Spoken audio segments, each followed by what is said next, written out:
Hi. The Roman legion was the most powerful known war machine of the ancient world. Its servicemen were trained every single day in arduous routines and hardening marches, having a pretty distinct rank system, equipment, and battle formations, which in a whole helped them conquer most of their enemies, becoming the sole supervisor of the entire Mediterranean coastline for multiple centuries. However, what happened to those soldiers who survived and finished their entire service period? Let's find out. First of all, when speaking about the Roman army, our journey shall start from the 1st century BC up to the 3rd century of our era, specifically from the Marian reforms, which meant the very first steps of transitioning from an army of conscripts to a professional one up until the rise of the military anarchy. This is due to the fact that most sources related to all kind of Roman military personnel have been dated between these 4 centuries. Since the relationship between the army leadership and politics was, let's say, highly intense.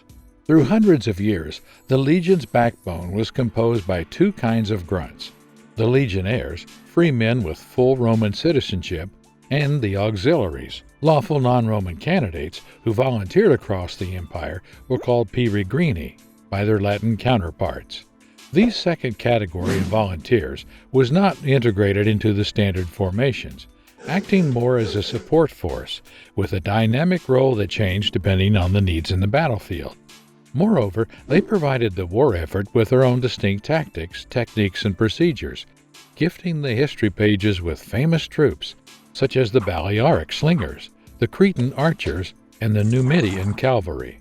Although both trooper typologies received a salary from the Roman state for their active service, both also had different recruitment processes, different aspirations and ambitions, as well as different last rewards for their fulfilled duty.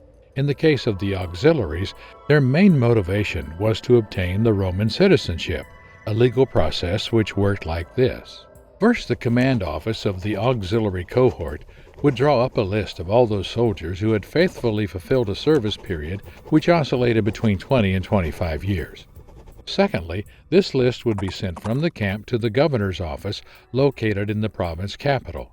Then the governor's civil servants would gather together all the sent lists within the province, thus making a unique document containing all the valid requests which would be sent to Rome. In the fourth place, if everything was all right, then the imperial administration servants would make a constituto, the decree granting citizenship to the corresponding veterans. And, of course, in order to have any legal effect, the document would require the final approval of the emperor himself. Lastly, multiple copies would be made as physical evidence about the newly incorporated citizens. The first one would be a large bronze plaque engraved with the names of the beneficiaries, which would be publicly displayed next to the Temple of Augustus in Rome. The other ones would be portable bronze tablets, which would be issued to every single veteran through the same legal agents, but done backwards. Every single diploma contained the name of the last unit where the veteran had served, the name of the unit commander, the maximum rank achieved by the veteran's full name, the name of his father, the veteran's hometown, the name of his spouse, the name of his father-in-law, the spouse's hometown, the name of his children, only after the year 140, and a long bureaucratic text detailing the terms and conditions of the license. As it can be observed, Roman authorities took many precautions to ensure the retirement process was not an easy task for the applicant, since the legal status of the empire's inhabitants was hereditary. Hence all male heirs would instantly become lawful Roman citizens once their father was discharged. This practice persisted until the formation of the Edict of Caracalla in the year 212, when the emperor decided to give full citizenship to most free men living on Roman soil, regardless of their service or cultural background, in a worthless effort to enlarge the administration's taxation range. Next, the turn of the Legionnaires. In order to leave the Roman army, soldiers could be licensed with one out of 3 different types of certificates. Starting by the extraordinary ones, there was the Causaria Missio, which was the emergency discharge dispatched for legionnaires who had contracted fatal illnesses or had been badly wounded to the point they would never fight in a formation again or even help in non-combat tasks. In this case, subjects would undergo an extensive medical exam about their physical condition to make sure they weren't just trying to slip away. If the commanding officer came to the conclusion that the soldier had been completely disabled for his duties, then he would be freed from his oath and allowed to return home with an economic benefit relative to his years of service. For those troublemakers whose actions had gone too far, it would be applied then to the missio ignominiae ossia, which was the modern equivalent of a dishonorable discharge. So those servicemen who had been caught committing felonies, such as harming their comrades or free men living under the Roman rule, would be expelled without the right to economic compensation, being also blacklisted and permanently disqualified to hold a job in the imperial administration.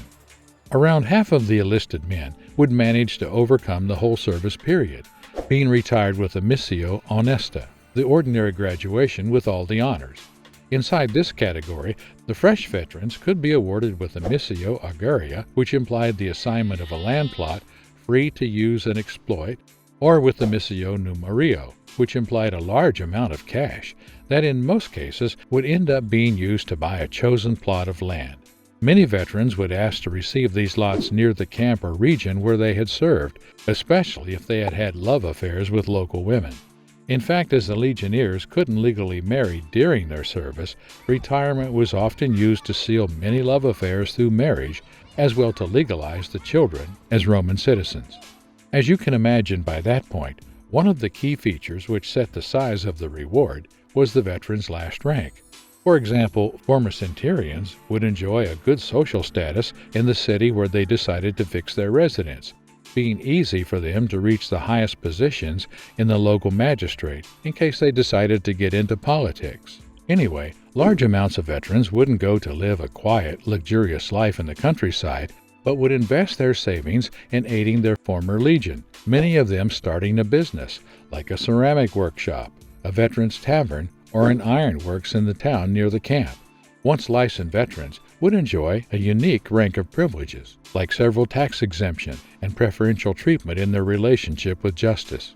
However, the retiree who had achieved such quality of life would have endured harsh experiences for years, and although at the end of his service he could reap the fruits of his efforts and enjoy a high social status, there will always be in his mind the memories of his fallen comrades.